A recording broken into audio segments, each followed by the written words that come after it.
Welcome back to the OPEX Podcast, where fitness is explained. I am your host, Robbie Burke, and I'm joined on today's show by Luka Hocevar from Vigor Fitness and Performance. On this episode, Luka and I discuss embracing adversity and how seeing adversity as an opportunity rather than an obstacle is the key to continual personal growth. Guys, this is an absolutely incredible episode with Luka. I know you're going to love it. Stay with us.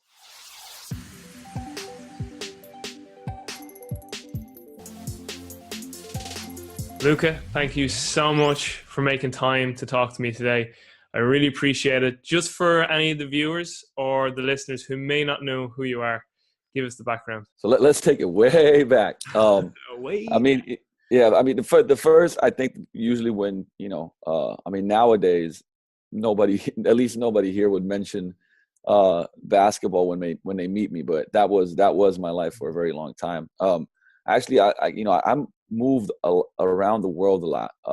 When you talk about adversity, that's where adversity started really for me was that, I was born in Yugoslavia before the war, 81. And so socialism, communism, and people go like, how was it? Well, it just was, right? Like, you don't compare. Plus we didn't really have TV and shit. So you can't really go like, well, here's how crappy we got it. And these people have it so much better, right? Like you just live. Yeah. And, but my pops worked for like different companies that usually had him traveling around. So when I was really young, when I look back, I was really happy. And now that I look back and grateful, for how much our dad took us around. Like, when I was 3-4 years old and we'd go to France because he had a meeting there, and be like just some days and whatnot. But, and then we go to, and obviously Europe is more compact. So you're in Germany and Austria and, Slovenia is close to a lot of different places. But that was, like I said, at that point in time, of course, you don't look at that as anything other than it just is. But, looking back now, that's kind of already where things started as far as like having to adapt a lot and seeing a lot of things, cultures and different people and how they are and how we're all the same really. And when I was 7, we ended up, moving to London because my dad, for the company he worked for, had an office in London. They're called Gorenia. So they sell like kitchen appliances. They're one of the bigger companies in the country and whatnot. Yeah. But we go to London. Now, at this point in time, I don't even know we're moving. I'm just like, we're going there for a vacation, and so, we go to London. We're there for like, I don't know, I think 2 to 3 weeks or something like that. And then my dad just kind of drops me off in school, English school. I pretty much know, my name is Luka. Yes, no. Like I know some stuff, right? But very little. And I'm just looking at him like, what? Huh? He's like, I'll be back. I'll pick you up at 3:30. I'm like, huh? The fuck? Like, literally like, here you are, here you go. You're in class. And it's like, everybody speaks English. I even remember, man, this is like, it's crazy how you remember certain things. But I remember the first class, the first day, everybody's writing an essay. Now I know how to write English pretty good. But so I'm literally sitting next to this guy just copying his fucking essay. Now, and he's writing about his own life and stuff. And I'm copying his essay about, and he's like, push me off. And I'm just like, fuck, I don't know what to do. I'm just going to copy this stuff. So that was kind of, that was a big thing for us. And I actually lived in London for 4 years before we came back. And we came back, and what happened, my dad lost his job. And but ended up staying and starting a company. But we didn't have money to live there. I mean, the joke about London is no matter how much money you make, you can't afford it. And we weren't even, we were on the low. And then when he lost his job, it's like, there's no way. So we all moved back except for him, who was, hustling and working hard to get this company jump started. And we kind of came back right around where the war, the Balkan War started. So you got to, once again, like I'll say Slovenia was very fortunate. I was fortunate. We only had 2-3 months of war before everything went down to Croatia and Bosnia, and where we got really, really bad. And a lot of people that are close to me got affected in ways that, I honestly can't imagine. But it was a, interesting, tough time. It was just, once again, it just was what it was, right? Like, you adapt to it.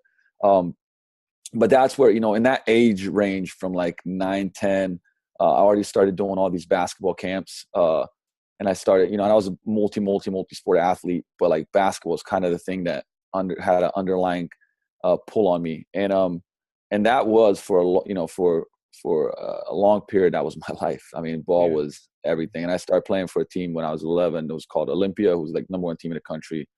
Most of the NBA guys that that came to the league from Slovenia went through there or started there. And I was fortunate to actually play with a lot of them. Beno Udrih, Rasim Nesterovic, Goran Dragic, who plays for the Heat right now. Play with Luka Doncic's dad, who will probably be the second in the draft in the next couple of weeks. So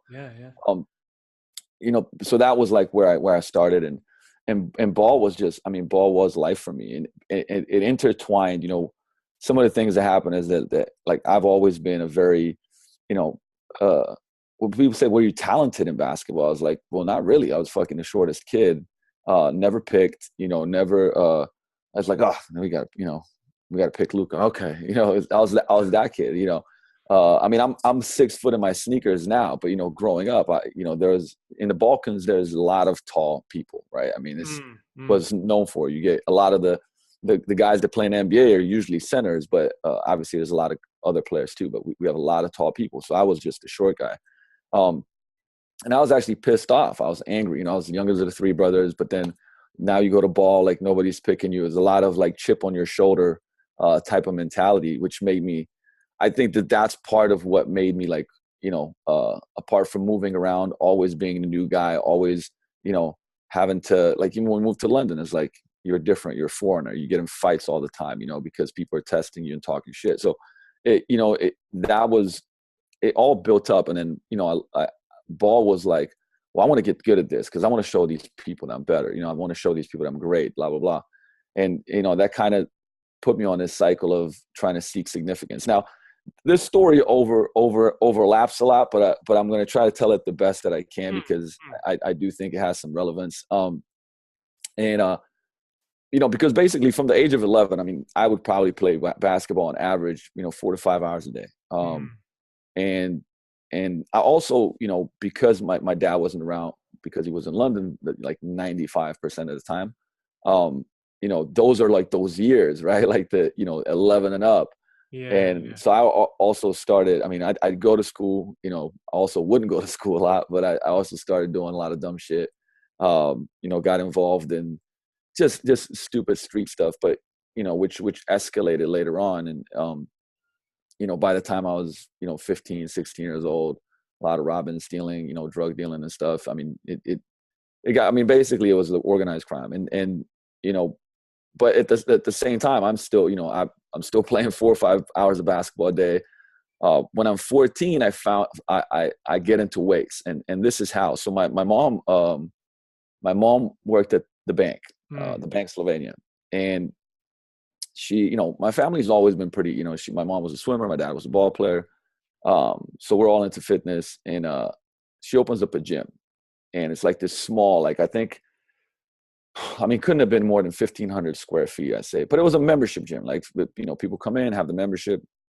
It was this building called Partizan. So imagine like these are physical education, physical culture centers, right? Which in Slovenia you had a bunch of them where people would come in and do gymnastics and play basketball. And right on this top floor there was a room, and my mom and her friend opened up a gym, and they would split shifts. So she would come up. My mom would come home from work, go straight to the gym, work. So she'd come home from work 3, 4, then go to the gym, work till 11. And her friend would work in the mornings when my mom was at the bank. And so at 14, I started hanging out at the gym a lot, not knowing what I'm doing. And what was cool is that there were some people there that like, there was a guy that was a well-known Slovenian powerlifter at that time that was training there. And the other crazy part about it which was really inspiring, is like 2 floors below was an even smaller gym, and it was a gymnastic gym of Aljaž Pegan, and right now I'm not going to remember his name, but there are 2 world champion gymnastics. One was on the horse, and we're talking about like a decade of just gold medals, right? I mean, the best in the world. And they would come up and train as well. So I'd learn a lot from these guys and some of the other athletes that would be coming to the gym. And the gym was never like really profitable. I mean, we had it for years, but what it did for me is that I started lifting weights. And what happened is, because I started lifting weights, by the time I was 15, all of a sudden I'm on the court and I'm bullying guards because I'm just so much stronger, and I'm like, shit, man, I'm faster too. I can jump higher. So it started this kind of, because I almost felt like it was a little unfair advantage, because back in those days, and I'd say even nowadays, but back then, like, nobody's lifting weights. I mean, very few basketball players are lifting weights. I mean, even most of our coaches were like, no, like if you lift weights, it'll change your shot, it'll mess it up, right? That was the mentality. So, I'm coming back and the coach is like, what the hell are you doing? And I'm just like, oh man, my mom's got a gym, So then I got the whole team in by the time I was like 16. We're all lifting weights, and our team, because I went from Olympia to this team called Yancha, we became known as like the buff guys, right? But that was a huge thing for us. And what ended up happening, I started studying a lot of stuff, right? Completely not non-connected by me wanting to be a strength coach or anything like that. It was like I wanted to know, how do I get faster? How to get stronger? How do I have like just the craziest endurance? How can I be more explosive? And I'm literally, I'm reading Speed Trap when I'm 17. Like I trained actually. There's a guy in Slovenia. His name's Srđan Đorđević. So he's the #1 track and field coach in Slovenia. Trained Marilyn Adi. Trained Brigita Bukovic. So we're talking about Olympic gold medal winners, right? This dude is the best of the best. And my coach was his friend. And I'm like, Boris, I want to do whatever. I want to do whatever to be the best and the fastest, right? So he goes, okay, let me talk to Srđan. So he goes to Srđan. He goes like, look, I got a kid. He's crazy. He's a nutcase. But would you train? Like, can you come train? Can you get faster? What can you do? And so Srđan goes like, yeah, whatever, man. If he shows up at 6:30 in the morning, 3 days a week before school, he can train with us, right? Obviously, probably he's like, there's no way this kid's showing up. Yeah. Bam, there I fucking am, 6:30 in the morning. Like, and I was legitimately training with Brigita Bukovic, which was, she was silver medalist in the 92 Barcelona Olympics. Yeah, hurdles, 110 hurdles, so top athlete in the country at that point in time, and I'm just showing up there, and there's a bunch of athletes and stuff, but I'm just doing everything. I'm doing all the sprint drills with them, the sled acceleration drills. I'm asking every question there is to ask. And you lucky bastard. Yeah, I mean, the thing is, and I don't, I don't know anything about like. I know you don't even know. That's the beauty, like, No, it's just, I'm just like, okay, that guy knows how to get people fast. Fuck it, like. I was just so like, I didn't care, right? I was just like, yeah. And because I was also a knucklehead, and I was in the streets a lot, so I had like this mentality of like, whatever, man. Like there was no rules for me. Let's just go. Let's fucking do it. So, and man, I trained there like about a year and a half, on and off. Obviously, they had seasons and they were going to the tournaments, whatever. But I learned a ton. I mean, he was one of the first guys doing like EKG testing on muscles. And I had a back injury then. They tested me and they were like, oh, you got all these asymmetries. You got to do this. They're giving me all these drills. I mean, I was so involved in so many high level things and learning, and I didn't even know it. But what I did, all of that spurred stuff. I was reading books on plyometrics all the time, on strength training. I was starting to get into, actually, it's like that's kind of like when I started finding out about T-Nation and Elite FTS, and then that led me to get Zaciorski and Verkhoshansky and Tudor Bompa stuff. And, and like I said, at this point in time, I'm just like, I had like a secret, that the other basketball players didn't have, and so, all these things are kind of intertwined, as you can tell, right? Like when I was 15, it was kind of the worst of me getting into, I would say crime, but it was also kind of a time where I was like practicing. I mean, I legitimately was getting up in the morning, either doing weights or doing like track, go to school if I went to school, come back, go play outside street ball, if I had to do some homework or whatever, like that I really need to get done, then I'd go back to practice. And it was just like 5 hours a day, 6 hours a day. Where were you fitting this crime in? So listen, man, crime can get fit in anywhere. Well, the thing, I mean, I can go in details of this, but back then it was, I mean, these days I honestly, I'm very transparent about these things, which is great. That's why I wanted you to talk about it, Well, I think that what happens is that, people hide stuff like that. And for a long time, I was like very ashamed of it, Yeah, But I've heard you in another podcast talk about like scars, and you said like, people like they nearly hide their emotional scars than they would a physical scar more, like, and you were just, you kept mentioning some other podcasts about these emotional scars again, just again, like this awareness and this appreciation of actually embracing our adversities, and like I know that you wouldn't take any of this back because it's made you the man that you are right now in this moment in time speaking to me. absolutely. I mean, Just it's I mean, you still like, these things are I guess tough because, I had one person one time go like, man, like you talk about it like you're proud of it. And I'm like, well, no, I don't. It's just, I just look back on it. I just look back on it with no wisdom, regrets. I guess. Yeah, Yeah, no, like wisdom, and go, wisdom. and sometimes I am like, man, what was I doing? And I still have those moments, right? Like I still have those, what was I doing moments. But because I understand myself, now I also understand why I was doing those things. Like I Exactly. was, for a Exactly. long time, I mean, I'm talking about into my 30s, and, we can talk about, like, I mean, I've been, I was married pretty early and I got divorced. Like there was a whole, like from the beginning of what I said, I said, look, I grew up in socialism, right? By the time I started, when I was like, 10, 11 years old, I'm like, oh, look, there's Yo MTV Raps. I'm listening to hip hop. Like, oh, I want the gold chains. I want that. Everybody's telling me I'm not shit. When I play basketball, I'm the shortest kid. Even like my family a lot of times would be like, oh, look at the neighbors, they're going to, law school and and I'm the knucklehead, right? So I've been seeking significance. I mean, it's only been the last maybe 5 years where I've really kind of, started getting out of that, where I was seeking significance so much of my life. I mean, I think a lot of people do, Yeah. you seek significance and power, because you didn't have it, right? Because you didn't even get taught, like you didn't even get taught about, nobody teaches you about self-love or about, pursuing purpose and passion and empathy and all these different things that like obviously matter, and so, when I was pushing that, kind of that button, right? As you do it, you kind of get more and more, I would say, disconnected sometimes, right? Mm. Like, I mean, why does a person, point a gun at your head? I mean, what's the number one reason for that? Is because I now am like, I'm in power. I got the gun. You don't have it. I have power. Now, obviously, that's not true power, but that's how it plays along, and so I know that you wanted to ask something, but I kind of just wanted to.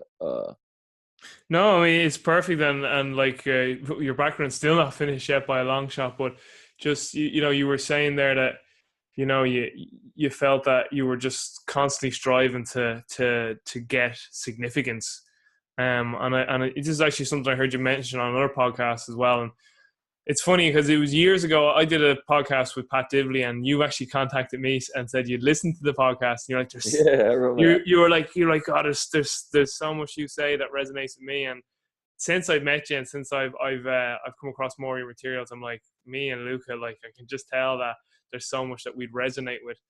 We're on the same sort of frequency and vibration. But you were just saying that this thing of constantly seeking significance, and you mentioned, and I've looked into this too. It's a sense that we're not good enough. We're not deserving is actually the words I think you use in a podcast, that we don't deserve and we're not worthy. And because of that, we're constantly seeking self-worth and we're trying to externalize it. When you read any sort of spiritual literature, be it from a religious source or something that's maybe more secular, like they always tell you the same message, that the answer is within, it's not without. But yet we constantly kind of forget that, or else some people just aren't aware, or they're completely oblivious to it. And we constantly think, oh, if I can get this, or if I can get there, or if I can get in with that gang, or if I get that girl or that fella to like, you think that will give you self-worth, and then that self-worth will bring happiness or fulfillment, when fulfillment is it's an inside out thing. That's why it's called inspiration. To inspire, it comes from the inside out, and to be an inspirational person. Absolutely. And the thing is, that's kind of one of the things that, it doesn't stop, right? Like even now, right? Even now, if there's a lot of stuff going on in my life, that is where things pull me, right? It's where things pull me. And to be, a friend that knows me pretty well was just like, hey, listen, man, are you seeking significance again? I'm like, what are you talking about? I just bought like a AMG Mercedes like three or 4 days ago. And he's like, is this another one of these things? And I'm like, nah, man, it's not. And here's the kicker, right? Because you should, like, I believe, like, I think Nelson Mandela said, who are you not to be great? Who are you not to be great, man? Like, the world needs your greatness. And I do believe that, now I come from that place. I come from legacy, man. Like, you know what I mean? Like, I wake up every day and I'm like, I have a finite amount of time on this earth, and shit, like, it could be tomorrow, right? So, I mean, nobody knows that. So, like, I want to, like, create something that's fulfilling, but it's not attached to, like, and of course, like, if you're a business person, of course, you gotta understand the dollars. You gotta understand the profit and loss, the finances. You gotta understand one-on-one of business. But if I get up in the morning, and trust me, I've been there, like, where I'm like, all right, I've got to make more money, because the money's people are gonna think this, I'm gonna have this car, and I'm gonna, like that, because I got to a place where, I was like, doing really well, and so on and so forth. And I woke up and I was just like completely miserable. And it was after my divorce, and that led to it. And to kind of backtrack a little bit, so that the timeline fills itself in, and it's just you're up to about 15 or so playing basketball. Because at 15 is like where I started selling drugs, and and a friend that we played street ball with together is one of my better friends, and and I knew he was doing stuff, but like he was kind of like the Don Dada of an organization. He was like, and I was already doing dirt, like it was, I was like already doing all types of stuff and stealing, robbing, and whatever. And he's like, hey man, like, would you, it's like the magic question for a 15-year-old kid. He's like, hey, do you want to make more money? Shit, tell me what,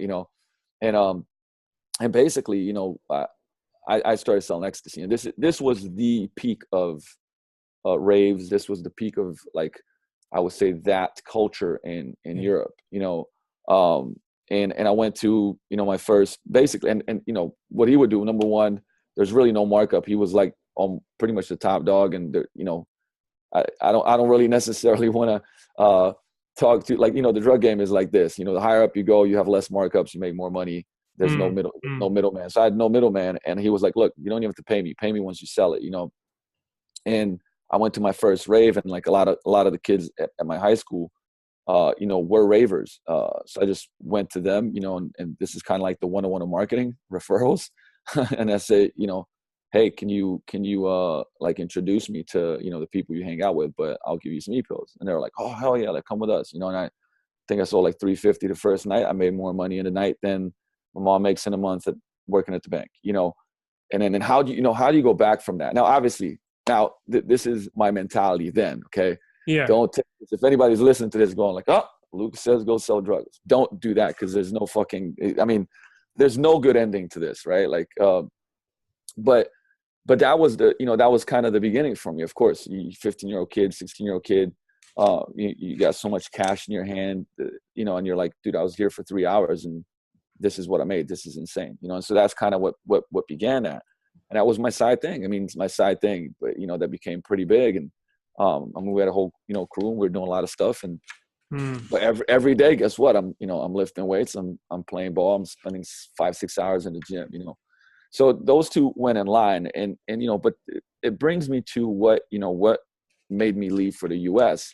So when I was 17, our team had this trip to America, and it was went to Eastern Invitational Basketball Academy, which is pretty much the biggest kind of showcase academy in the U.S. It's in Trenton, New Jersey, and it was made for for it to be an experience for our basketball team. Yeah. So at this point in time, I like, all I wanted to do was play pro basketball. I was like, that's what I'm going to do. This is who I am.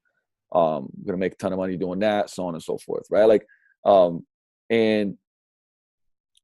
but when we got there, so I didn't think about college in the States or anything like that. When we got there, I had a great experience. Like, I played really well. It just, I don't know. It just felt right to me. I was just like having a blast. And then one guy that was the coach on one of our teams there, right? Because they put you in different teams and stuff. His name was Wayne Jones, and he was like, "Hey man, have you ever thought about like playing in the U.S.?" And I was like, "Not really, man. Like, I want to go pro." He's like, "Well, what about college and then going pro from college?" Man, like, and at this point in time, like at 17, I'm playing pro. I'm playing like Division II and Division III, and actually getting paid like under the table, because if it's official, then you can't go college, and so on and so forth. But I'm already, because the way that it works in Europe, you play for the junior team of the pro teams, if that makes sense, right? Like, high schools are not very important. right? Where here in the States, it's like more high school, and now it's AAU. But there, it's like basically junior teams, right? It's just like if you're in Spain, you play for the junior team of Barcelona or Real Madrid, or I play for the junior team of Yanchi and Olympia. So, and I just have a great experience, and I go back, and like Wayne stays in touch with me. We're just emailing back and forth and whatnot. And he goes, "Hey, next year you should come down here. You should come down here, train with me in Denver." He was from Denver, and then we'll go to Eastern Invitational, and and we'll see if we can get you a scholarship. I'm like, yeah, whatever, man. So, but he's a cool dude, so we kept in touch. But that was the year that a lot of stuff started happening, like negatively. Basically from my 17th to 18th year, it was like everything from, I started getting records from my friend that was like, "Hey, look, man," and he'd be showing me like literally like our phones were tapped, and I could see my own conversations and stacks of notes like this, and you're like, shit. Then I had some other dope dealers that were like, literally looking for me, aka looking for me, like trying to shoot me because I was underselling them. I legitimately, I was in interrogation multiple times. Like it just started stacking. And basically, the message there is really the dope game is like there is no way out. I mean, there is no way out. Like there's no happy ending, right? Like I watched the movies. I've been around it so much, and I know so many people and how they ended and where they ended, that it just doesn't end well. And it's not like you're looking. That was also the year, like you're looking over your shoulder a lot. There's too many stories to even tell of different stuff that happened or that was like very movie like, and and then you just start living kind of in anxiety, and that's where I hit Wayne back and I said, "All right, man, look, I'll fly out. I'll come out." And I did, and I flew to Denver, stayed there for 2-3 weeks. We were practicing in the Red Rocks, get conditioning up. Drove to 2-3 days to New Jersey, and I did 2 back-to-back Eastern Invitational clinics. And now, if I don't know anything about college, man, I like this is nothing. I'm just trying to get a scholarship. And I actually I got there's a lot of coaches out there. I mean, you're talking about the best of the best. Crazy thing about it is, right now J.R. Smith is in the finals. We played J.R. Smith in the semifinals of Eastern Invitational. So just to kind of give some track back. I mean, I was playing with a lot of those guys, Chris Paul, and it is incredible experiences. And but I got Western Michigan, Quinnipiac, Delaware State. All those schools were like, "Man, we really like you. Like, we'd be willing to give you a scholarship." And I'm like, "Oh, yes, yeah." Right. But I'm there literally, this is the end of July, for the following year. Like, there is no more scholarships by like, May, I mean, beginning of June, there's no way you're getting anything. You'd have to play as a walk-on for first year. Exactly. So they're like, "Man, all you got to do is walk on." Right. So I'm like, okay, all right. Okay, cool. I look at like every single one of these schools averages over $40,000 a year, by the way. I call my pops. It's just like, that shit ain't happening. And so I'm just like, oh man, like I'm devastated. But then one of the coaches that was an assistant on our team there said, "Hey, listen, man, I played for this school in upstate New York. You can't get a full ride.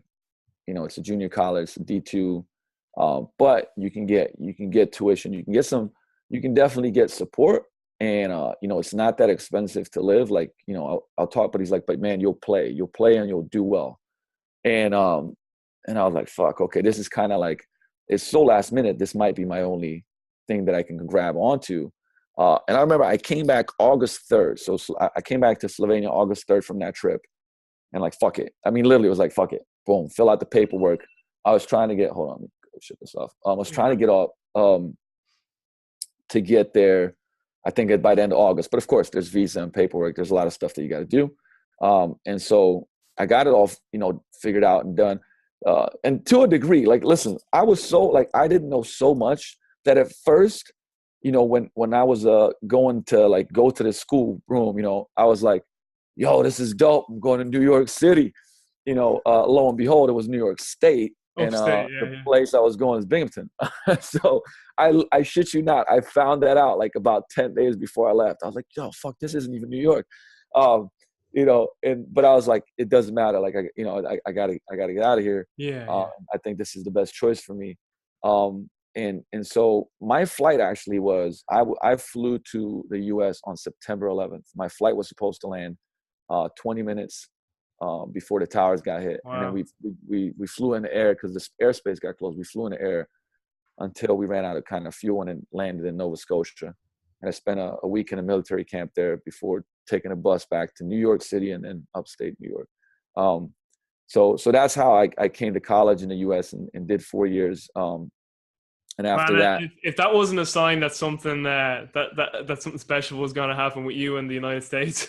man, I know it's like, I mean, sometimes I legitimately have so many stories that people are like, this guy's just he's just full of shit. But I think that's also how I became a good storyteller, man. Like I have so many things happen to me that I got a lot of stories to tell, and it can keep going and going and going. And by this time I'm like, man, I'm only, I'm like 18 and a half years old, when I get to the US. So, but did 2 years in upstate New York. Then I got full ride to a school in Southern Virginia. Yeah, tell me about that. I've heard you say that, and every time I heard you say that, I was like, "What? How in Virginia? How did that come about?" Which part? So so you did 2 years in New York, and then all of a sudden you went to finish. You did your last. Yeah, because so junior college is a 2 years associate's degree, right? And so it's basically that was the whole goal. Like I did well. I was district player, regional player, first team. All that good stuff. And I mean, I would say my experience in upstate New York was very uncollege like. Okay. And what I mean by that is like, what do you think in the States when you think of going to college? What do you think about, right? Like, yeah, you think about it, the big college, dorms, big the dorms, yeah, the parties, dorms, like drinking. everybody's on campus. Bloom didn't have on college dorms. I lived my first year in this place called Eli Park Apartments. I mean, Wow. the hood. The second year I lived in this place called off of Front Street, the hood. I mean, once again, a lot of crazy stories, and so that's what I mean by that. I mean, I had to take a bus to drop me, took an hour to get there, drop me off at jail. Then I have to walk from jail to the college. And, so I didn't get that first 2 years. I didn't really get that. I mean, I found myself in like, I submerged myself in basketball and I did okay in school because it was like, I did enough of what I needed to do. But also it's like, just basic shit like food and cooking and like all these things that were just so, it was difficult. Right. And what was Virginia like then? Was that completely different? yeah, so Virginia at least it was a small school, but it was the complete college life. Meaning, like I lived in a dorm room. You went to the cafeteria, everything was free. I had full ride. Like, you're around people all the time. Like I didn't have to worry about like getting in fights on my way to school, or somebody like trying to rob me, which happened like in upstate, because it was like it was the campus. And I also did a lot of dumb stuff in my last 2 years of school. I said,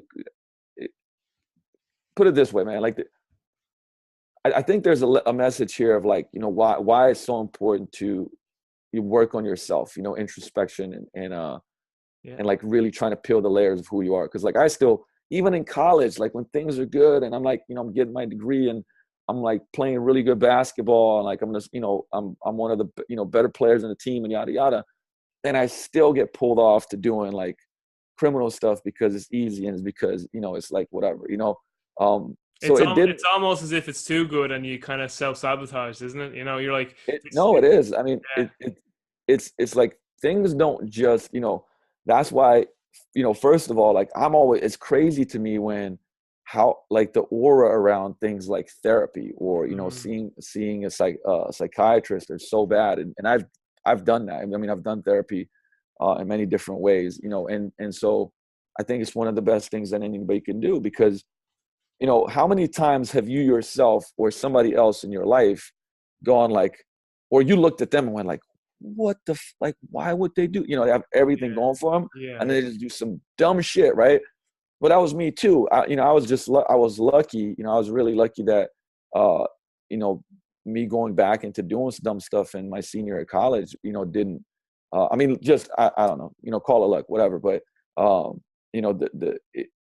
like if that could have been very, very different. And, that the reason for that is I ended up, investigating those things later on in life, right? Because at those points in time, I just wasn't aware enough to go like, Luka, why do you do this? And then you just fucking go do some really stupid shit, But just moving on here with your background. So we're in Virginia.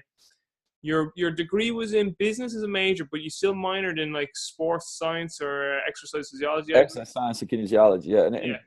I mean, the thing is, like, that really was, when I went to school, I was just like, you got to know business, whatever, right? Like, and of course, like me, I'm going in there to play ball versus really go to school, but I got to do something, so I'm going to do business. But, because my curiosity for strength and conditioning, I mean, it only kept going up. Yeah. Right. And so that's where exercise science and and I was taking electives that were like, everything from anatomy to this, that, and the other, because I was just like, man, I want to know this stuff. I want to know more stuff. I read like when I say every, I mean every, like thousands and thousands of articles on T Nation, Elite FTS. That led me to, every author on there that ever wrote, from Mike and Eric. Mike and Eric were actually the bigger one. I was the same. It was, Neanderthal no more. Neanderthal no more, baby. That was the series. And that made me, was very interesting that like that led me to, while I was still in college. No, I can't remember. No, it was right after college. But I actually flew to London, took a train to Newcastle to go to one of Eric seminars with Nick Grantham. And Eric wasn't, big back then, right? But but I was just like, man, what this guy's saying, like, I get it. I understand it. I came there. I bought every one of his products except for Build Efficient Athlete. And took, I remember he didn't have pounds then with him. So I had pounds with me and I took him to lunch. And basically from there on out, I mean, we kind of kept in touch. The next year I flew down to Hudson. And at the first Cressy performance, I stayed there for, I think, 9 days or something like that. Wow. Training. But I mean, I was devouring, like, I'm an obsessive personality, man. Like, so I was devouring stuff. Like, I can say honestly that for, years and years there, every day I would read 3 to 4 hours of, books or strength and conditioning stuff or watch DVDs. Just while you're on that point, if Pat Davidson watches this, like, he so much is going to resonate with him too, because Pat had a background too in drugs and drink. And what we discussed about in some of our previous conversation podcasts was that the addict or the addicted brain can be a serious gift if you use it in a positive manner. So if you think about it, like your like work ethic and like just your basic madness, say, that you had in organized crime or whatever, you start to filter that into your obsession for fitness. So you can see that the same fundamental underpinnings and foundations, like, it can be either your best friend or your worst enemy, depending on how you're going to filter that energy. And it's a plug. Okay, so like I trained back in the day. I trained this lady. Her name was Amy Africa, and like she was bad. She owned all these companies, but she was like a brain genius. And she was like, "Hey, Luka, it's like you got this wire. It's like, imagine electricity, right? I mean, you need to plug it in to run stuff, and like that wire is plugged into a box, and that box is like crime and this, that, and the other, right? Like, and then you unplugged it, right? And then you plugged it into this thing, which is your basketball, your training, your fitness, like your understanding. That's a great analogy. And she was like, but remember, that box is always there. Yes. Right? It's always there. And there's stuff that can trigger, for you to change the sockets. And so now the longer, and we understand, like, obviously neuroplasticity. And we understand, how this is like the habit pattern, right? Like the more you walk on a path, the more ingrained that path becomes, the more clear it becomes, the stronger it becomes, and so you never actually lose certain patterns, right? So for me, like, this is somewhat funny, but not so funny, but like my brain, the way that it has been is like, if somebody walks into the room and like, yo, Luke, listen, man, 400 kilo shipment, Coke, this, that, the other, we'll ship it from here to like, for a second, my brain will go like, and I'll start like churning the numbers, and I'll be like, what the fuck are you doing? Right?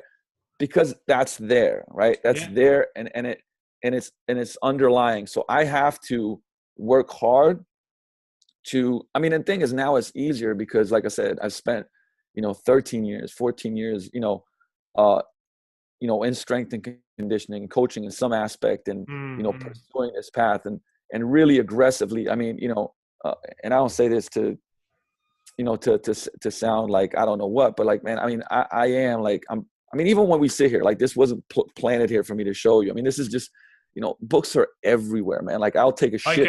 I can attest to that, because when I was in Vigor last year, like your desk was just like stacked. It's nonstop. It's nonstop. It's always, I can't.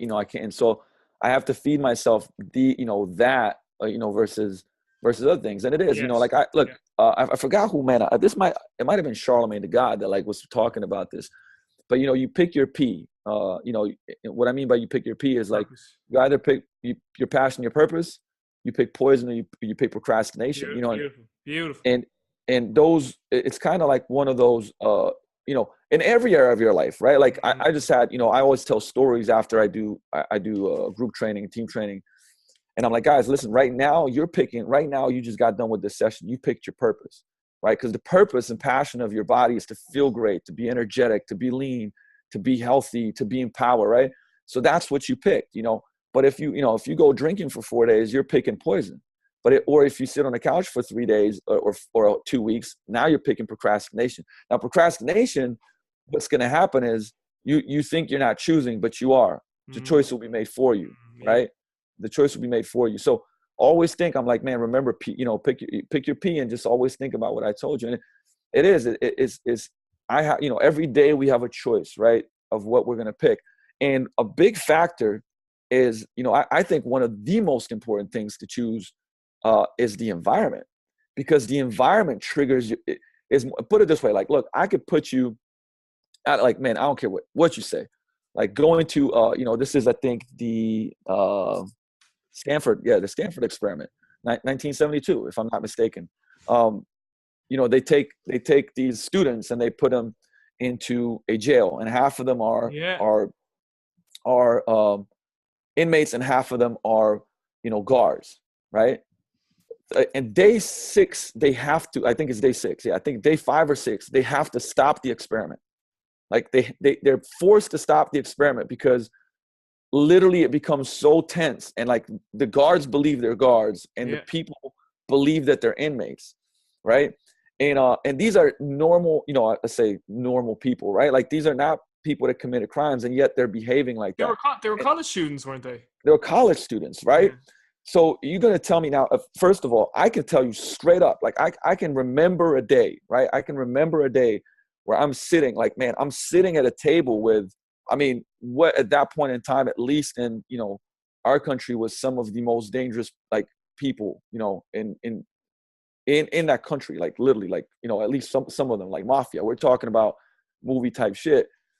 And you're different. Like your mind is working different. That environment influences you, and you begin to start being able to do things that you would never think that you could do. You know what I mean? Yeah. And so I think that many times what happens is you have this conversation about attitude, which I'm a big believer in. Like, we all have choice, right?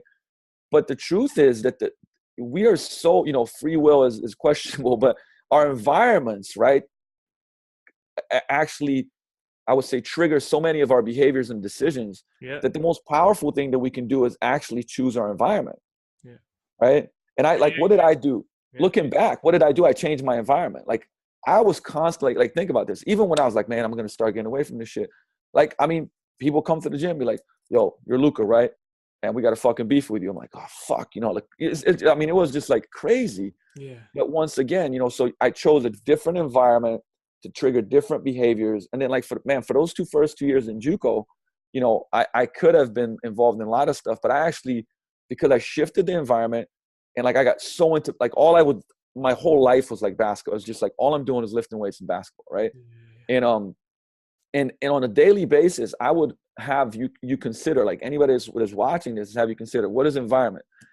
Anything I put in my brain, like everything that I read, everything that I see, everything that I hear, everything tactile, the people that are around me, the sounds, the smells, and like, even something as seemingly as, like, if you come home and you're stressed the fuck out because your apartment's a certain way, man, make it feng shui and arrange it, put on music that you like. And all of a sudden you're like, man, I like being here. Like, I'm going to study here. I'm going to do this instead of going out and drinking with my friends. Right. And I think, like, to me, like the creation of Vigor, and I know we're all over the place, and that's cool with me, man. No. That's how I go. But like, the creation of Vigor honestly was triggered by so much of, when you look Vigor in a dictionary, Vigor means energy. It means power. It also means physical and mental growth. Literally, you can look at it. That answers my question of why you call it Vigor. Yeah, exactly. Because it was like, this is the ground where people mentally grow. They create their own power. Power is a lot of things, right? Not just velocity, force, but it's personal power. And so the idea was that, like, I would love for people to stay with us forever, but when they don't, we help them get to a place where Vigor ground is wherever they are, where the ground they stand on. You know what I mean? So they don't need that place. So just so you know, like OPEX, like James, the founder of OPEX, like his whole thing is that, like, we want to use fitness as a vehicle to inspire people to live larger lives. And, it just goes, it resonates so highly with what you're saying, Vigor is. And just when you're talking about environment there, so, I mean, like the famous saying from Jim Rohn, you're the 5 people you spend most of your time with. So that, again, goes back to environment. And also too, like, nobody is born or comes out of the womb with hate or love in their hearts. That's all environment. And, a huge, and I've said this so many times, and you've heard, we talked about this actually when I was in Seattle last year, like, both of us have a massive appreciation for epigenetics. And, like, so some of books that had profound impacts me. This is probably the number 1 book I recommend to everyone is The Biology of Belief by Bruce Lipton. Mm-hmm. Because actually, I got that one when many years ago when you recommended it on one of the podcasts. That's when I got it. So, because again, just in that book, the 3 main tenets in that book is epigenetics versus genetic determinism. It's an Einstein.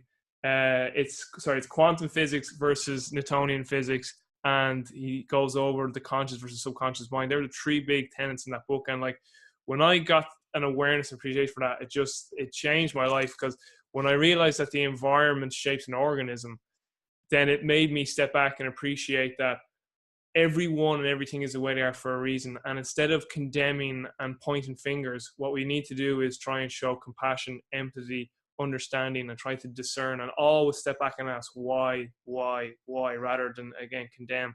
And just while you were just on there about environment, I mean, there's some other epigenetic books. So yeah, that's a great one. You've read all these, I'd say. Yep. And I saw you flash up Anti-Fragile there. Did you get Taleb's new one, The Skin in the Game? Oh, hold up.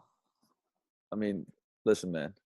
Yeah. It's a different cover, but Skin in the Game. It'll blow you away if I start pulling books from left and right here. So listen, again, you're a man with his time. Your time is on a lot of demand, and I just want to make sure we can fit this in. And again, listen, we can always get part 2, part 3, part 4, part 5, whatever. We can always get you back on, when you have time to continue the story. So I just want to, because what I want to do is filter into like basically how you've used all those past experiences to drive you to open Vigor, and kind of bring us on a story now. So after your degree, you went back to Sylvania, you opened up a facility with your brother, which becomes, like, at the moment, I think it's the number 1 facility in terms of, like, just in Sylvania.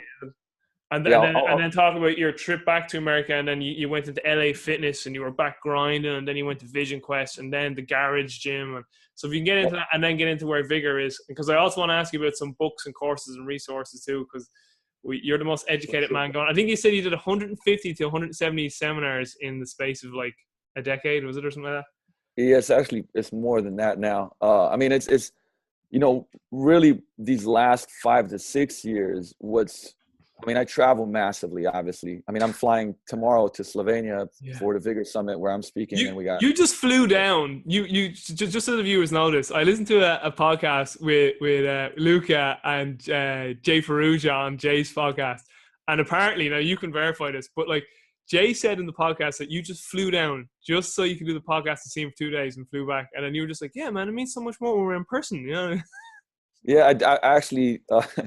I fly to see Jay probably every 6 weeks just for we hang out for 3 days. Cool. Which goes back to, like, you talk about, the 5 people you surround yourself with. I fly around the country to hang out with people for 3 days. That's how much it matters. I mean, honestly, that to me, that's investing in relationships. You know, I was sick. I mean, I literally had 103 temperature the day before I was supposed to fly to St. Louis because I flew out to do the model health show from Sean Stevenson, who's a good friend of mine. Great. Listen to that. I listened to that today. Great. And you know, and I'm literally the night before, I'm like, dude, Sean, like, right now I feel like I'm gonna die, but let me take some athletic greens and sleep on this motherfucker, you know, and see my superhuman. You know, I'm trying to do like basically do the placebo effect. I'm making myself believe and heal myself. Wake up in the morning, you know, I'm feeling still like shit, but I feel a little better. I'm like, fuck it, I'm gonna get on this flight. You know, this podcast, you know, goes out to like, I mean, he gets like, I think 1.8 million downloads a month or something. Wow. So each episode gets like at least 250,000. You know? So to me, I'm like, man, I got to get this, you know, I got to get this message out. Yeah. So I fly to St. Louis. I'm there literally, you know, spend the night, do the podcast and fly out, you know. And some people are like, dude, you're crazy. But like, that's, to me, it's two things. One, it's like the relationship of it. The other part of it is like, look, live is always better. I'm going to, you know, I get to see him. We get to go to dinner. We get to, you know, like communicate, connect. This is different, right? But again, that just goes back to you taking that plug from that previous box, from that previous life, and plugging it into that more productive box again, you know, like that. Absolutely. Where people are saying, no, he's crazy going flying. It's like, yeah, but like, it's so much better. He's putting all that energy and resource into that box. Exactly. Than the previous one. And, you know, when people, because a lot of, I guess a lot of places when I speak, they go like, how do you know everybody, right? And I'm like, well, when you go to 180 seminars, it means you're everywhere all the fucking time, you know? And that's what it was for me. Like I would go to seminars and I'd stay after and I'd buy drinks and I'd go to the club and, you know, like, you know, when you have some drinks with some people, you tend to get closer faster. But really that's what it was. It's like, I'd buy everybody's product. I'd go to seminars. Yeah. I'd talk to people. I'd send them thank you cards afterwards. You know, I would go above and beyond. And the thing is, and you do that for a long time, right? It's not like, it's May right now, and by September I got like, you know, I know everybody in the industry. No, it's do that for like 6-7 years. Yeah. You know what I mean? And then all of a sudden you'll know everybody. But to get back to what I actually, you know, to the story was that like when I left the US, I actually went to play pro basketball for about 3.5. But I first went to Ukraine, and from Ukraine I went to Slovenia. I played in Slovenia for a number of teams. And then when I was in Slovenia is actually when we started, you know, 1 year I played for this team called Triglav, and, you know, Division I team, like really good team. I legitimately wasn't getting paid 7 or 8 months. And without going into, you know, the sports world and how you sign contracts and the team doesn't have money and whatever. But I was basically, you know, practicing, you know, once a day, twice a day sometimes, not getting paid, you know, playing the season. You were doing their S&C too, were you? What'd you say? Were you doing the team's S&C too? Were you giving the team? Yeah, that's how I actually started doing my first team. I was in strength and conditioning. Was that the coach was? I mean, I was kind of maybe even a little bigger than I am right now. I don't know, but they're there. You know, like 204, 206 pounds. I'm, you know, 6 foot in my sneakers maybe, and I'm like, I'm dunking on people. You know, so it's. The coach is like, dude, you know, where do you train? Where do you? And I was like, oh man, I write all my own programs. And he's like, what? Like, huh? You know, I was like, yeah, that's actually like, I really love that stuff. So, you know, that's how he said, well, would you write that program? You know, would you write a program for us, like for the team? I was like, sure, you know, give me some extra money. Like, I'll do it. You know, so that's how it started. And I started doing a lot of stuff for a lot of people.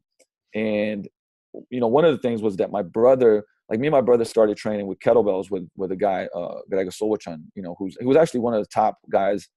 I think he's top 3 in the world in gear avoid sports. He can do gnarly shit, man. He can like jerk 115 pound kettlebell like 60 times with one hand. Like that's a fucking mad sport. That is. Yeah, it's crazy. I mean, so he's one of, you know, and that's how we first learned. And it was the RKC system. And I got super. And I actually remember the first day, my brother's like, dude, you want to go train with these metal Russian balls and shit? I'm like, well, get out of here, man. And he's like, and then, you know, my brother knows me, so he's like, man, I don't think you'll be able to handle it. Boom. Then we go to training session. Training session is like 40 minutes. Dude, I'm like, I'm more sore than I've been in my life. Get hooked, you know. And dude, this is back in like, I started doing kettlebells like in 2001. Like I met Pavel. Pavel was, you know, a mentor like back in 2003. You know, where is he now? In Santa Monica. Actually, I ran into him about 4 months ago, and no shit. Like, so I ran into him at Gold's Venice. What's even funnier is the day I was gonna fly back, I went to see Jay, hang out with Jay. My flight's at like 1 p.m. I'm like, I get up in the morning. I'm like, let me go on the rings and do some push-ups and do some bodyweight stuff. I run down on the beach, and there I am doing some pull-ups and shit. I'm like, get out. I'm like, Pavel, and he's like, the crazy Slovenian, because it was like, basically it was me, my brother, Greg, and Žiga. Like there's 4 guys that did the RKC. So we had the RKC 4 years before anybody else in the Balkans or something like that. And every single one of us clean and press the beast. So they started calling us the crazy Slovenians because we could just do like a lot of crazy shit. I was almost the 6th person, which sounds horrible, right? Almost the 6th person to pass the beast test.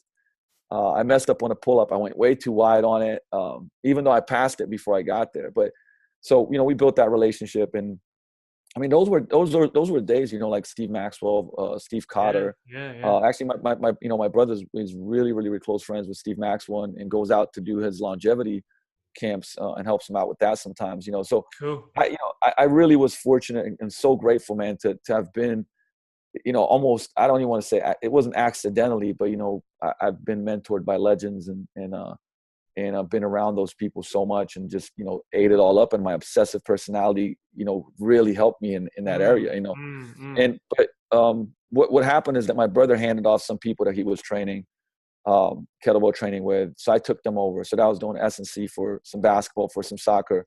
I also trained personally out of this gym called Sokol. And, I was getting so into fitness that I wrote an article on back, 55 ways you're hurting your back without knowing it. And it was a very T-Nation-like article that nobody in Slovenia ever wrote. Nobody did that. And it got published in his Sokol magazine, which was, just a bunch of like a franchise of gyms, number 1 gyms in the country. And like people are starting to come in and go like, is that the guy? Like, that's the guy that wrote the art. Like, and then all these people wanted to start training with me. And I was doing stuff, like, think about it, right? Dynamic mobility, which nowadays is like, everybody knows what it is.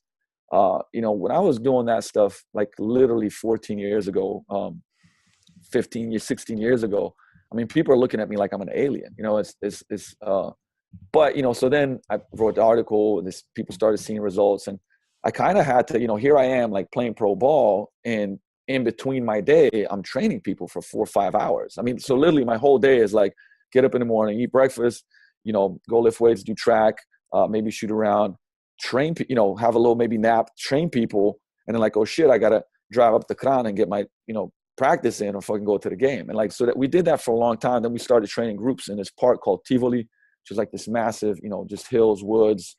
It's beautiful. Have pull-up bars everywhere. And, we drive up in a car, take out the kettlebells, take out kegs, ropes, and train people. And that started growing.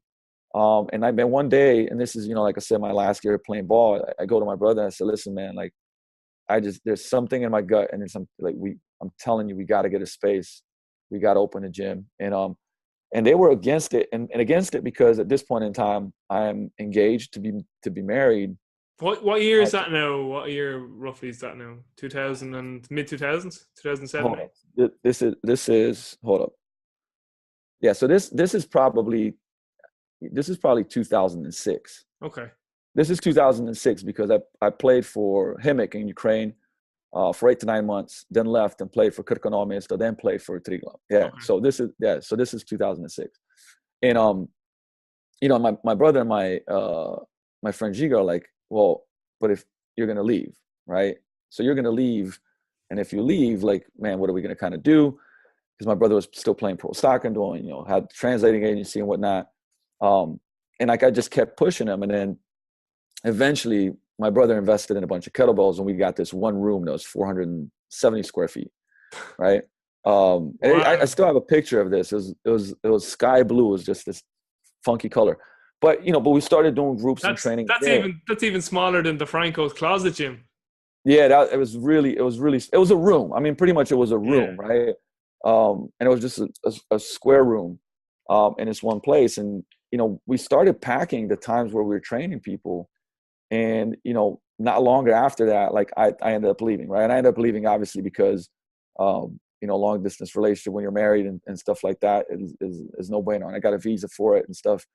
And so then, from then on out, what would happen, I think that within less than a year in Slovenia, we moved from that place to, I think, about a 2,000 square foot place. And then really soon after that, it was like 4,000 square feet. And then we were there for quite a bit. Then we went to an 11,000 square foot place. But basically we've been there for 12 years plus. And is it your brother? Your brother runs the whole operation there, does he? Or? Nah, so it's my brother, my friend Giga, my friend Marco. So Marco and Giga both played basketball with me for a long time. So I mean, a lot of friends were made for that. And then there's another guy, Grega. So, but we have a team of I think 10 right now.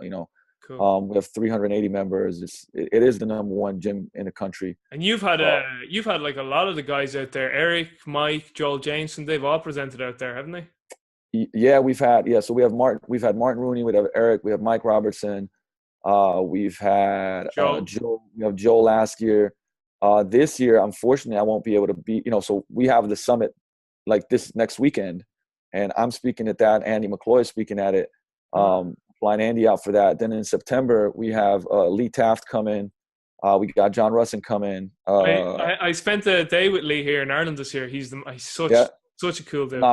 Phenomenal. So great guy. And it sucks because it actually falls in line. I think Lee's coming when John Rustin is at Vigor here in Seattle. So just a couple of things, because I usually go down for that because a lot of the folks I try to bring them out. So we've become kind of a very, I would say, one of the main educational resources in that country. Brilliant. For fitness. And obviously I've worked really hard to become that in the whole of Washington. But that led me to coming to the States and kind of ground zero. And I had to, because of, you don't really know any people or anything like that. People don't know you. And I had to just go to the LA fitness route. And it was fuck it.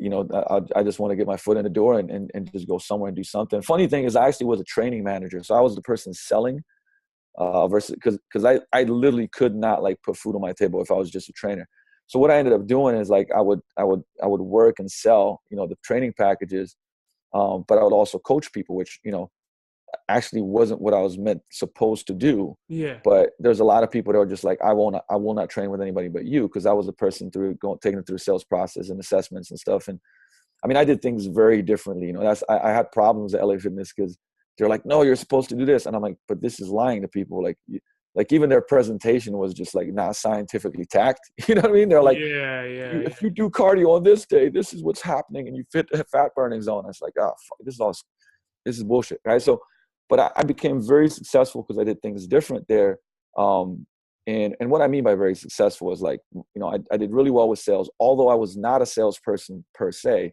But I started training all these people on the side. And essentially, I couldn't get paid for them because I was a training manager. So what I would do is, because they put these obviously their sessions on cards.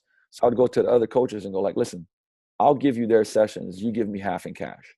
And of course, I mean, it was free money for them, so all the coaches loved me because they're like, shit, this guy's just giving me money. Right. But it was my way of being able to kind of take some untaxed money out of that. You were living with your in-laws, were you, at this stage? The first 6 months, I lived in my mother-in-law's room, when I moved there. I mean, we didn't have, okay, just to give context to where we're building to.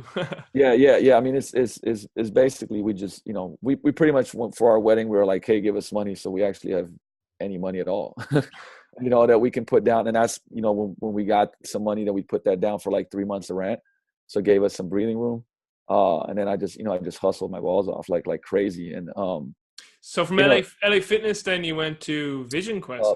Yeah. So Vision Quest was a standalone, at that point in time, it was a standalone gym. One of my friends who, God rest his soul, he just passed away. Very unfortunate. I mean, it's a sad story, but, coming back, it was actually drugs overdose, and great guys.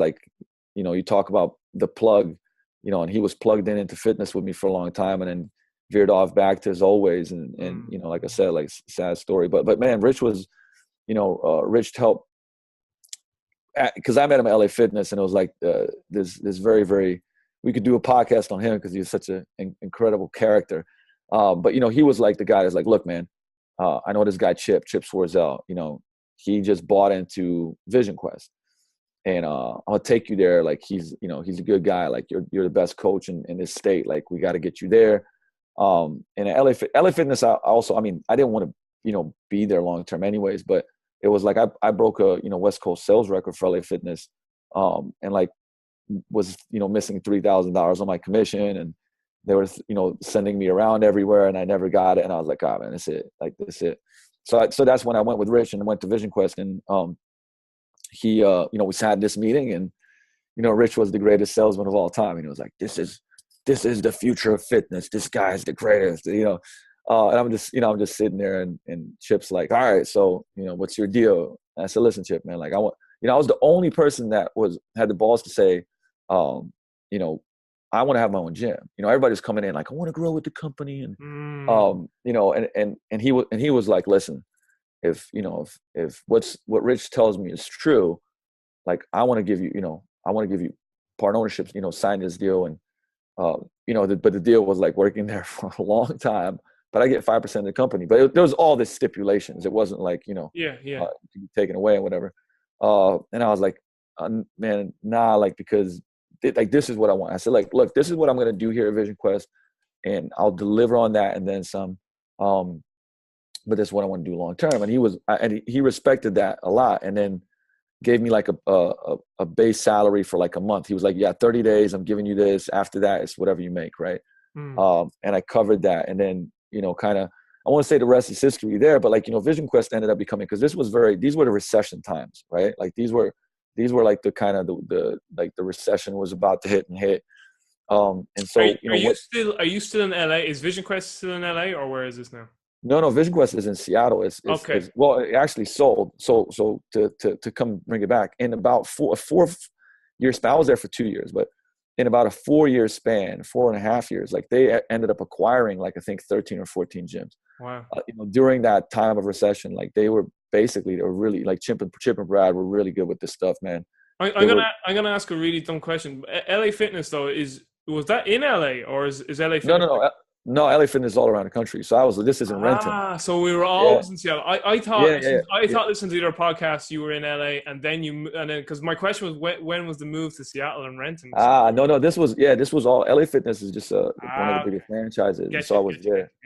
So Vision Quest was there also, but it was one, and they ended up acquiring about 14 gyms over time, and ended up selling them to LA Fitness for, if I'm not mistaken, like $38 million, right? Wow. So you know, Chip and Brad made a killing.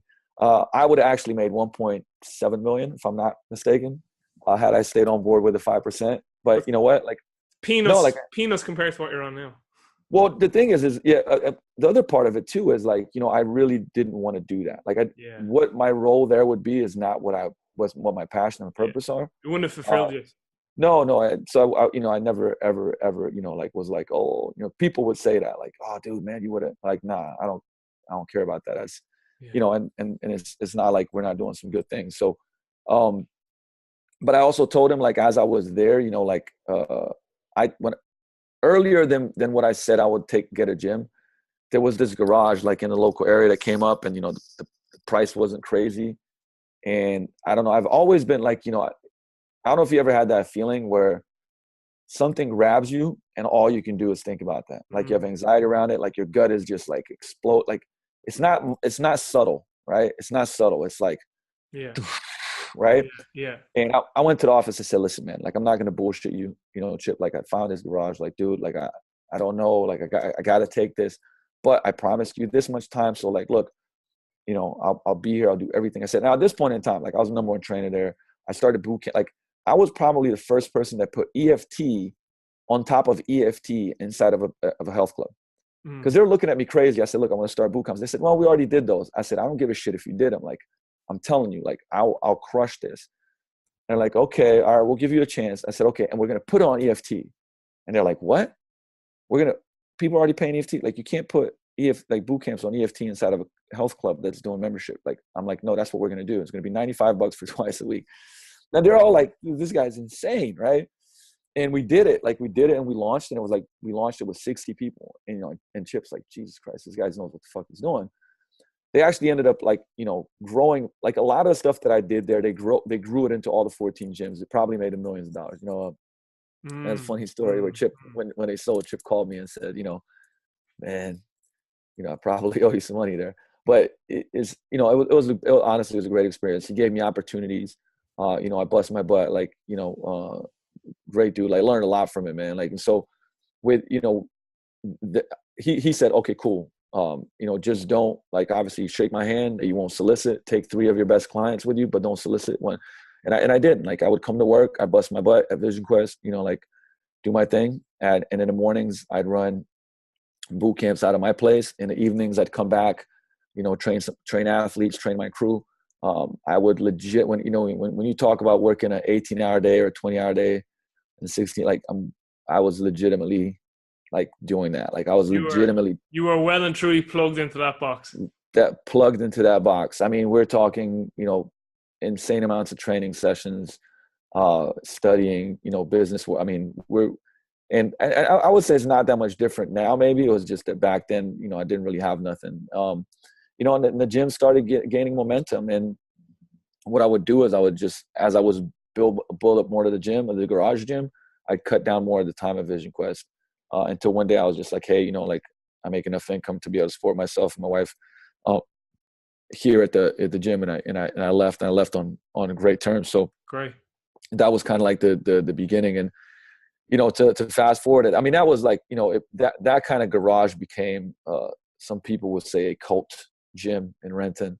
You know, it was a shit box, no window, you know, pretty much no windows, no signage, no nothing. I mean, it was nuts. But, you know, we're there for over 3 years, and built that up a lot. I mean, you know, we were just doing stuff that honestly back then nobody was doing, you know, and I was a nutcase too. You know, it's like, you know, like, the training sessions were, I mean, I literally prided myself on, like, the coaching and the energy and how I, you know, treated people, and I still do. And but, you know, people would either, because back then was the beginning of Groupon, you know, and we'd run some Groupons. It was nuts because it was like just myself, and I remember they would do these 3-day Groupon launches, and, you know, 320 people would get the coupon, whatever.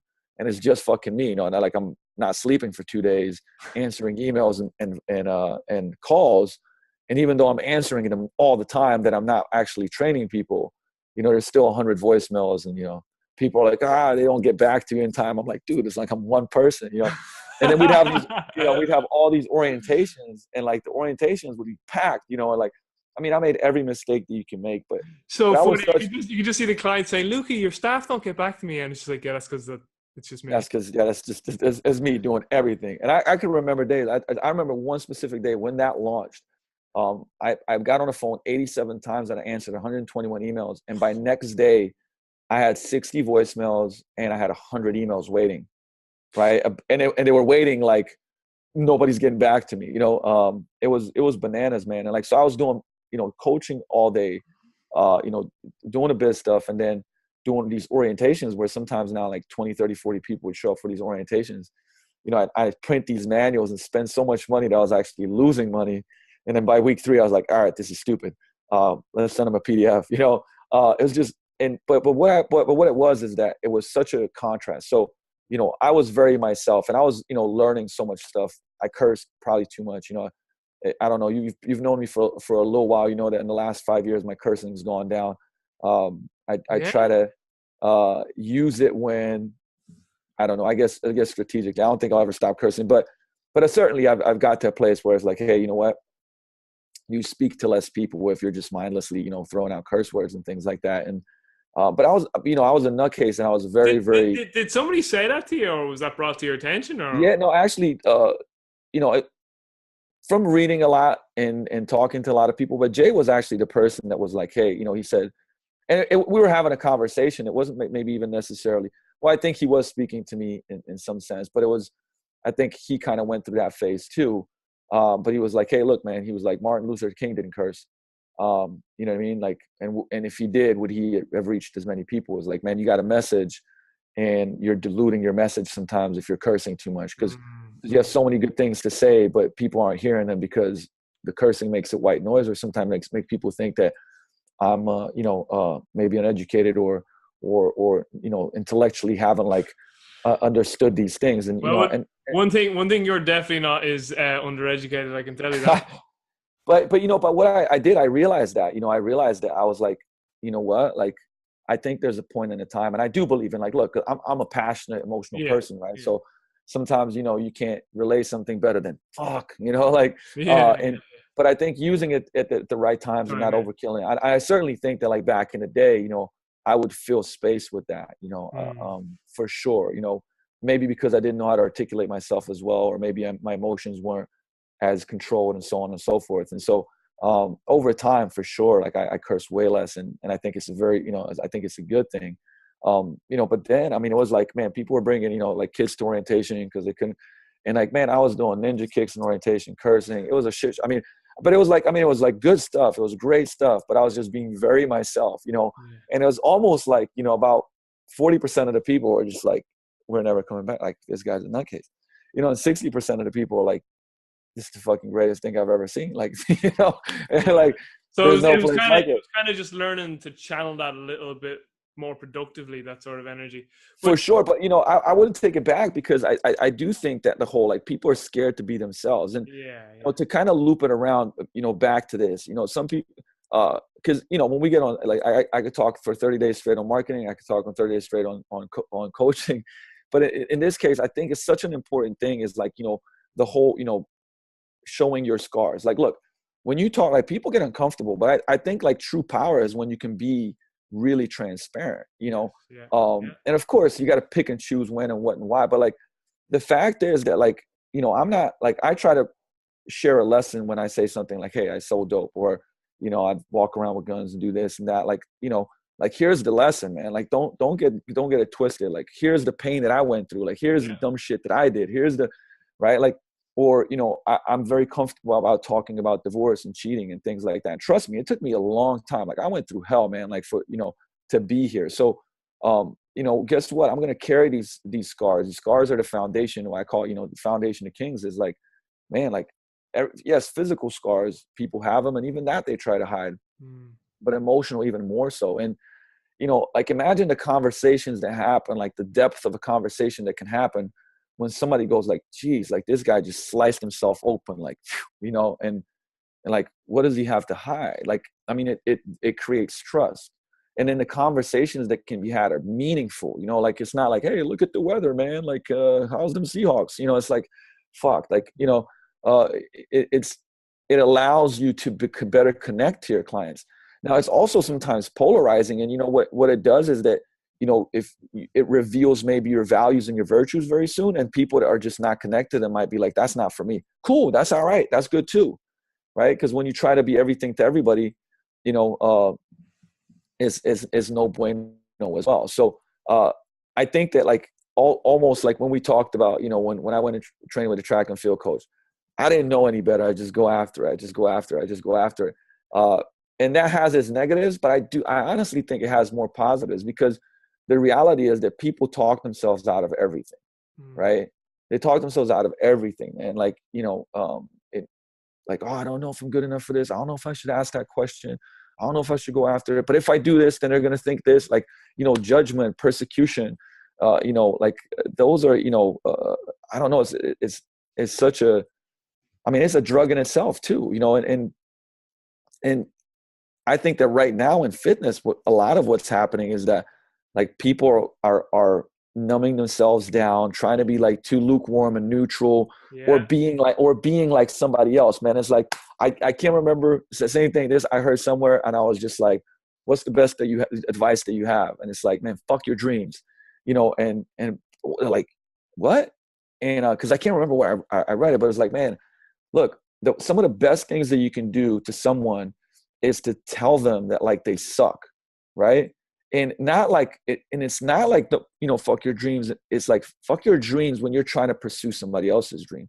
It's like the guy that's that's trying to rap, and it's like, yo, you suck, but you know what, man, you're great at like engineering, man. You're great, dude. I saw you do this. Like, you're great with people, right? But you're trying to be somebody else. And really what I'm saying isn't fuck your dream, is like, because it's not your dream. Yeah. Like, pursue your dream. And I mean, I get on the phone, you know, obviously I do a lot of fitness business coaching, but I get on the phone on strategy sessions so much. And it's just a lot of people building a business that's actually a mirror of somebody else's business versus like really trying to pursue what they're good at, or being an entrepreneur inside of somebody else's business, man. And it's crazy. It goes back again to trying to claim self-worth from an external, Yes. from an external means, you know. So it's again, well, if I get that, then I'll be fulfilled, and I'll also be seen in a more higher level in my peers' eyes. And it just goes back to that again, that what was the saying that you say your friends give you? You're striving for, is it what your significance? That's what that is. That's people striving for significance, when really, and listen, I struggle with this just as much as anyone else. Like, you already are enough. Like, you're here. Like, you're already enough. It's like, I interviewed Dr. Jeremy Koenig, who owns Atletigen, and they do DNA analysis for athletes. And like, he often says that, like, he says, if you are here right now, he's like, you're a miracle. Like, you're already a miracle. He's like 3.8 billion years of evolution, and he's like, you're a miracle if you're here right now. You have won the genetic lottery that you're here right now. So it's just like that. We need to kind of realize that, like, you are already enough just to be here. Like, and like, again, I say that as someone who says that it's way easier said than done. Like, when I talk about things like unconditional love and forgiveness, like, that is so much, again. Oh, it's work, man. It's work. Yeah, you know, it's easy, you know, and for people in fitness, if the physical part is so easy to understand, right? Like, if we start talking, you know, physical adaptations, right? Mitochondria and muscle fibers, is like, okay, you know, you lift weights, and then your body has to, you know, go out of homeostasis, and there's allostasis, and there's blah, blah, blah, blah, blah, right? Like, you get that, right? But the thing is, like, there's physical weightlifting training, but then there's also, I would say, mental, spiritual, and emotional, weight training. Like, you can't separate that. No, and I just think that you have to make it intentional, you know, because of course, like, for most people, they understand, well, I need to have a structure in my training. Like, I train 3 days a week, I do full body, I do 4 day splits, you know, and here I'm progressing it. Like, and you're like, yeah, that makes sense, right? But nobody goes, hey, do you know, you write in your gratitude journal every day? Like, hey, do you do the work from Byron Katie, or, you know, Light Side of the Dark Chasers, or do you answer some tough questions, or do you journal, or do you know, right? Like, that is, you know, weight training. Do you meditate, right? Do you do, you know, and whatever you want to put that into, mental and spiritual, I think it goes into all, you know, all three of those. But like, you know, I think people rarely kind of create time for that. But how do you develop your emotional strength and your spiritual strength, and then if you don't train it, you know, I think from that viewpoint. It's so funny. You said this on Mike Robertson's podcast, and it is such a good point that you brought up. You were saying that basically you get coaches or people who are very much into fitness and into their physique or health and wellness, and they judge others who aren't, and they say, why can't they just, like, why are they obese? Like, why don't they look after themselves? And then you said, but that very same person who accelerate isn't the word I'm trying to think of, but that very same person who is achieving very well with their fitness or their physique or their health or their nutrition, and in that particular realm of their life, they could be a disaster with their finances, with their relationships, with their mental, emotional health. They don't do any of this mind gym stuff that you're on about. They don't work on, like, meditation. They don't work on training their brain. Again, they could be burning bridges with friendships or relationships because they don't do anything to build those, because they're so unbalanced in their life. They're putting all their eggs in this one fitness basket. And then if they see someone who has no eggs in their fitness basket, they're criticizing. Whereas that obese person who's no eggs in the fitness basket, they might be a great father, they might be a great friend, a great business person. So in other areas of their life, they're successful, while the person in the fitness is a disaster. So it's just like this continual, like, we want to balance in all of these areas and not be so skewed one way that, like, you know, we're causing detrimental impacts or residuals.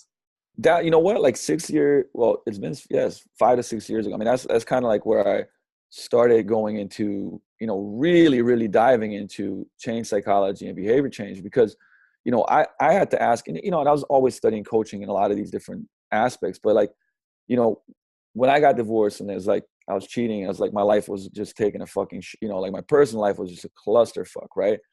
And same thing, like that's where I really was like, how, when I go to somebody, man, how can't you keep it together and like, not eat the cookie, right? And it's like, here I am, like fucking not being able to keep a lot of my own personal shit together. And it made me go like, so why do people do the things that they do, even though they know that they're not going to help them or take them where they want to go, or like that they're, and to me, honestly, that was, and that was one of the most, I've been through like a lot of stuff and been shot at and all these crazy things, man. Like that was actually the hardest thing, the emotional pain from divorce and everything. Actually, just everything around that whole scenario that happened was very, very, very tough on me, and so, it made me like really investigate myself, right? And like really dig into like, who I am, why do I do the things that I do? Why do people do the things that they do? And it made me become so much more compassionate looking at somebody that's struggling with food, that's struggling with, drinking and this, that, and the other.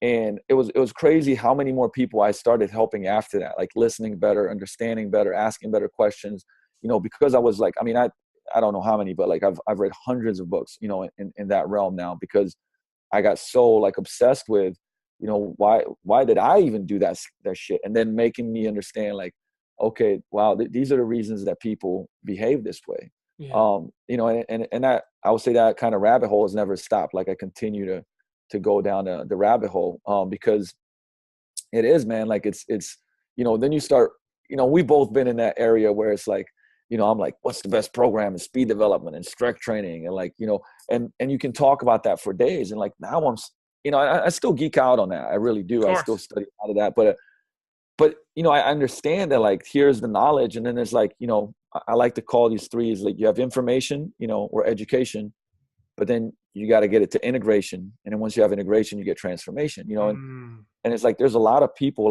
like in this pocket of education, they're arguing about it, talking about it, but I'm like, okay, but how do you get a person to integrate this? See, that's social sciences. That's behavior change. That's psychology. That's pedagogy. That's politics. Like, honestly, like you got to understand those things to actually help people move forward. Brett Bartholomew does a good job with that. Like in his course, actually, is bought in course is great. Yeah, it's a great course on that. But I mean, then everything, PN2, like these are all there's a lot of great resources around that. Motivational interviewing, coactive coaching. Yeah. I mean, you name it. It's like I can go down the list of it, but it's, I think that's the future. I think that's the future, man. Like to really get the education integrated into people's lives, so that they can have a really true sustainable transformation, whatever it is that they want to achieve. Yeah. So Luka, there's like I gotta have to go, and you I think we're 20 minutes or a half hour over your time too, but yeah. So time flies. So what we're going to do is I'm definitely going to get you back on when we can reschedule, because I got so much more I want to ask, like obviously courses, books. I even want to talk to you about Garrett White's Warrior and how that changed. You spoke very highly of that and how that impacted your life. Also the legacy and the future for Vigor. But I think this episode definitely sets us up nicely for a part 2 where we can get into sort of the vision of Vigor. And like even I will put links to podcasts where you describe the new facility, and like, you're describing everything. Like it's so funny because I'm listening to old podcasts that you're talking about what the facility will be like. This is before like it opened, and I've actually been to the facility. I was like, he did all this, like the bar with the food bar and all. What's the name of that food company again? It's Fit Bar Cafe. Fit Bar. He's like, we're going to Fit Bar, and I was like, I was there. I saw Fit Bar. It was great. So, but yeah, there's so much more I want to talk about with you. But like, man, I just want to say for me, I'm so appreciative of you being so transparent, so vulnerable today. It's an absolute pleasure, an absolute honor to speak with you. It truly is. And thank you so much from the bottom of my heart for making time today. I really appreciate it, man. My pleasure, brother. I mean, now we set it up. Now I can't even not come back, and do another one. Because there's a ... and now I got to finish. Yeah, exactly. Yep. All right, sounds good. We'll do a part 2 really soon, man. Yeah, okay. All right. Well, just I'm going to say good luck to all the listeners and viewers. What an interview with Luka Hocevar. And I know, by the way, that's not the Slovenian way of saying it, but I'm not going to butcher it. That's all right.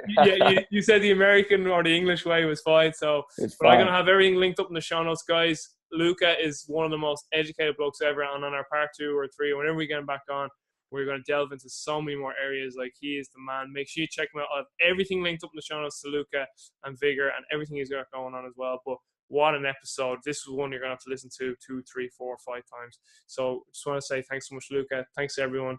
Talk to you soon. Peace.